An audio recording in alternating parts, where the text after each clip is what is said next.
Tala Fou whaapoponga mo Tala Fou ma le si o fonga le lau moi Wellingtone mo le so le asos fululua te se malua a whelua tolu. Wa mauti no le a wha le a ngaina le tula fono mo malilienga o tutongi Tala Whianga ia le leipa. Ai ole a toi wha fo ia ne fo i leiva sfulu aso inga lue wha taita ia le tangata i se ngā luenga pe ona wha silsila le malo i le aso ana nafi. Na wha lia le minista mo mta aptau i whalawhai ngā luenga ma le saunga le mu. Brooke Van Velden i le whelo inga maasani al pāle miam tu stala i le mai ai o le fono le kāpeneta. A whaalau te le atu la fono le iwa sa fulua sa whainganuenga whaataitai i whale whainganuenga uma o le a maui wha ipisi nisi le loto te tele wha whainganuenga ini tangata fōu o le a lea a fia isi vaenga o mata uputau i ngā luenga mai le toi wha o ngā o le atu la fono e au fia le pui ngā tangata whainganuenga tu sai mo la tau tutongi o le tūlanga i ngā luenga o livi ma le soifua maloloina whaapea le saunga le mō. O le a whaapasia wawele pili o sfai ngā luenga whaataita i eiva se fulu a o le ia o le kewisi masi. O lo whaana tena ti fo i ngā luenga le malo ina ia wawe ave e sea le tulafono o malilienga mō tutongi Tala Whiangai po le fair pay agreement. O se tasio whai ngā malo taluaia le national le ana mataina le iwa se fulu aso whai ngā luenga whaataitai. Sama whai e pisinisi o na tuli pe wha malo lo se tangata whai ngā luenga i tutono aso iwa se fulu mō mua au nuama se mafua anga peitai na toi ave e sea le whai ngā malo taluaia le leipa. Mō pisi nisi uma vangana ai whale whaingaluenga i lalo i folta i luas fulu tangata whaingaluenga. O sa saini linga na whaatanuina le matangaluenga o tupe i le tau sangalua fes fulu ono. Na mawai o le iwa se fulu aso whaataitai sa le i fesosoni i tangata su e ngā luenga mai le i fesosoni foi e si itia i le numera o ngā luenga i totono le atunuu.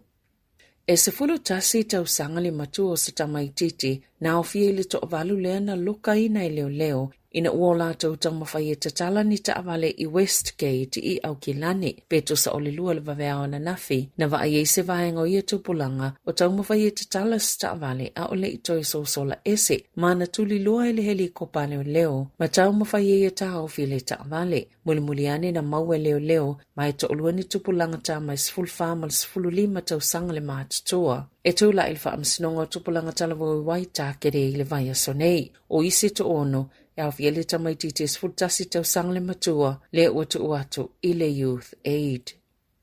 O whaamawai se tasi o taita i Pasifika le soifua maloloina i New Zealand, Sir Colin Tukuitonga mailona to fingol taita i fono o le senate ala Pasifika i le te whaatu ora. Ona uia le toi whaatutua ina le whainga malo. Mo o whaamawai foi, mai le tele o whaala potopotonga wha ale malo o lo ave ai o ia mawhauwhau tua. Na sauno Sir Colin, wa le mana o e toi ngalue mole nei whainga malo, wana le whaatuatua ina, ma ole a le le vainga o tangata Pasifika. Walai ona mana o ia sa o loto mai ia tofinga, ina ia mawhai ona whaaleo na manatu, na ta ualo na o foi le whai unga toi whaalea ngā ina ili tu la fono. E whaasa o loto i le atunu o mai le tapaa, ona o tangata Maori Pasifika, o le apito sile o na ti ngā ina ai, masama tuha le fia i lava, ona o le whaalea ngā ina o le tu la fono, e whaatupe i la fonga o le awha i titia mai isi vaenga. O se saunoanga le tamaita i minista o tupe Nicola Willis i se taimi ua tuanai, o le ave senga o tu la fono e whaasa o loto i le atunu o mai le tapaa, e whausani whaatupe i la fonga i o le awha i titia.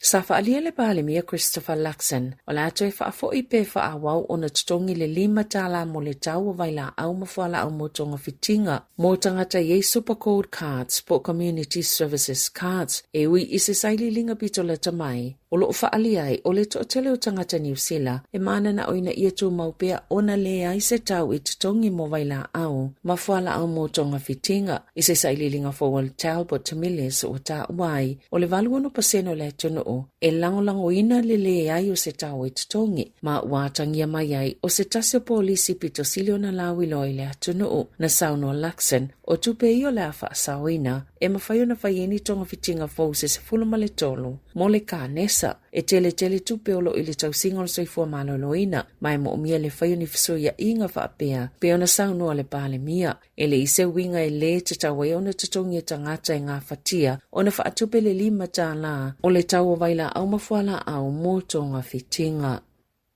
O le ale aini suinga i le whaawai pe ona Sāmoa le taitai o le Act David Sāmoa ina ua mai a whaalau loa se li po titele le Waitangi Tribunal i le whaiunga o le vaiaso.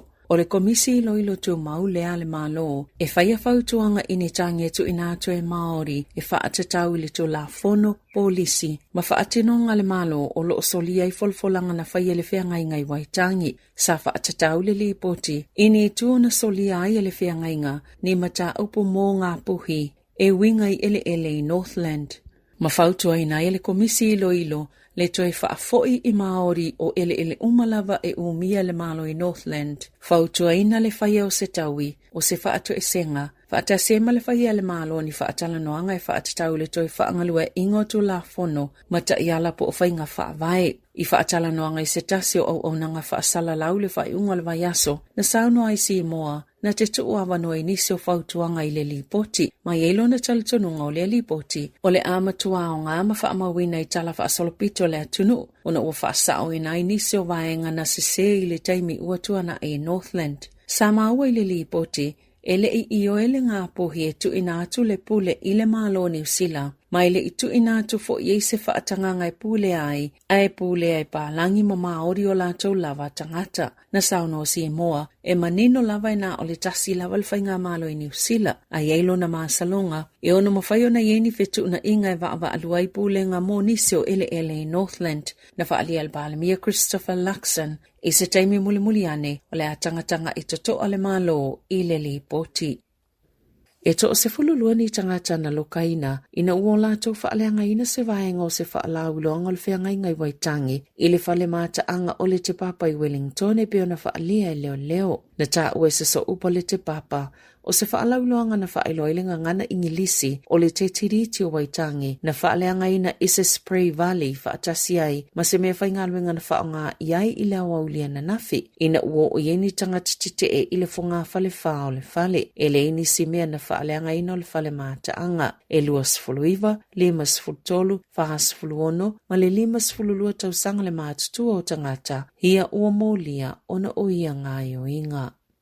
Wa whaana tinati ona tu ina atu se tangia se iwi i tauranga i le Waitangi Tribunal. Wa lātou tua i ele whainga malo ilo lātou o sofa ino le anganuu malenga ngana Māori. Na tā uele ngai te rangi Settlement Trust. Wa solia le whainga malo sofa atase National Act New Zealand First. Le vaenga lua le whiangainga e ala ilo lātou le pui ina o le tere o Māori. Na tā uele te whono le whaala putuputonga Charlie Tafiao. O lo o fia i le whaonga le malo o le whautuanga. Pe whaapewheo na tau fia tutongi whaapopo tangata whaingalwenga le malo. O lo o le leilenga ngana Māori. Whaatase whaatanunga i matangalwenga. Ina ia whaonga ina ingo ingilisi aile o Māori. Na tā ue Tafiao. Watau mawhai le malo e whaatapula le whaonga o le tereo. Ma whaititia le mana o le ngangana.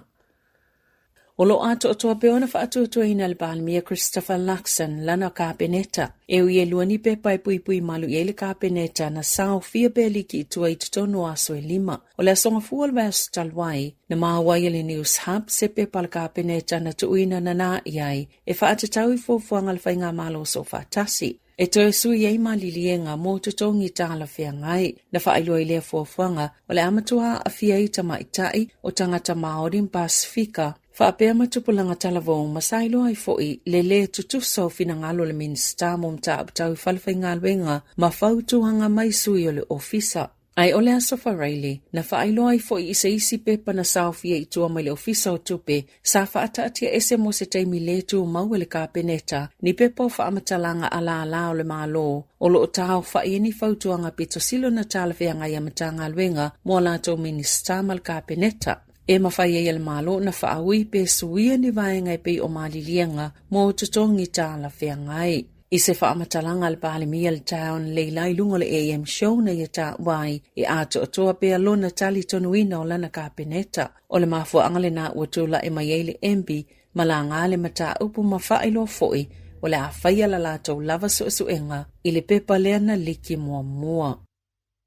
Ua whaia se la pata inga se whaito wha mo tui pui pui e whaapea, o le whaatapula awa vanua e maua i le tui pui pui o le COVID-19 o se taulongolongo lea o le le toe tā ua o tui pui pui. Ua lewa ile o iaise tatongi mo tui pui pui o le COVID-19 ma tui wha po peitai o le wha ingoa iuni le tausanga asau, o le amai ai le whaatopea ngoi a vaenga. O loo tau mate, o le aono suia le vaenga e awe ele wha mua moi tui pui pui e pe o le fulu, le anga va ai na o ni tangata e au noa mastutongi. Na whaalia le palimia Christopher Luxon i le tae au ananafi. Sa tangatanga ili minister o seifo maloloina Shane Reti, pe ieni tangata i tatau o na tutongi a la tau tui pui pui, mo le COVID-19 i se taimi o le tausanga a sau. Pe ita ina sauno Helen Pitusis Harris, mai le University o Kilani, a whaia wha amalu sia o na tutongi e tangata la tau tui pui pui, e le tau mate o le ao o atuai i se tūlanga le. O le taimi nei o lo fea ngai niu sila ma le ngalulo na lima o le COVID-19, na sauno Pitusis Harris, e le na o tangata ua a fia le vairusi a ona mata i tuwina,